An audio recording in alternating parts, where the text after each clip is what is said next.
Hi friends, அண்ணாத்தையோட third single வந்து நேற்று release ஆயிருந்துச்சு சாயங்காலம் 6 மணிக்கு. மருதாணி அப்படின்ற சாங்கு. ரொம்ப நாளைக்கு அப்புறம் நம்ம வந்து இப்படி ஒரு ஃபங்க்ஷன் சாங் பார்க்கறது கொஞ்சம் நல்லா இருந்துச்சு. அது நல்ல ஒரு கிராண்டியராகவும் சூப்பராகவும் இருந்துச்சு பார்க்குறதுக்கு. அதே மாதிரி தலைவர், குஷ்பு, மீனா எல்லோரும் திருப்பியும் ஒரே நேரத்தில் ஒரே ஸ்க்ரீனில் பார்க்குறது ரொம்ப சந்தோஷமாக இருந்துச்சு. இதுக்கு முன்னாடி வெளிவந்த 2 சிங்கிளை விட இந்த சிங்கிள் வந்து கொஞ்சம் நல்லா என்ஜாயாக பார்க்குற மாதிரி இருந்துச்சு.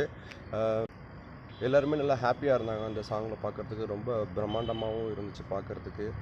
அப்புறம் அதே மாதிரி இது ஏற்கனவே கொஞ்சம் நம்ம பார்த்து இந்த மாதிரி இருந்தாலும் திருப்பி நம்ம தலைவரை இந்த இடத்துல வச்சு பார்க்குறப்ப கொஞ்சம் நல்லா சூப்பராக இருந்துச்சு. இது வரைக்கும் குஷ்பு, மீனா என்ன பண்ணுறாங்க, எதுவாக இருக்காங்க, இந்த படத்தில் இருக்காங்களா இல்லையான்னு சந்தேகமாக இருந்துச்சு. ஆனால் கடைசியில் இந்த பாட்டை ரிலீஸ் பண்ணி இந்த படத்தில் இவங்க 2 பேரும் நடிக்கிறாங்கங்கிறது இது வரைக்கும் தான் கன்ஃபார்ம் இருக்குது. அடிஷ்னலாக பார்த்தீங்கன்னா பாண்டியராஜனும் வந்து இந்த படத்தில் நடிச்சிருக்காரு, இந்த சீனில் வராரு. இந்த சாங்கில் இருக்கிற ஹாப்பினஸை பார்த்தீங்கன்னா பாட்டு முடிஞ்சதும் இந்த படத்தில் வந்து ஒரு சோகமான சீனோ ஒரு ஃபைட் சீனோ கண்டிப்பாக வருன்ற மாதிரி தோணுது. வெயிட் பண்ணி பார்க்கலாம்.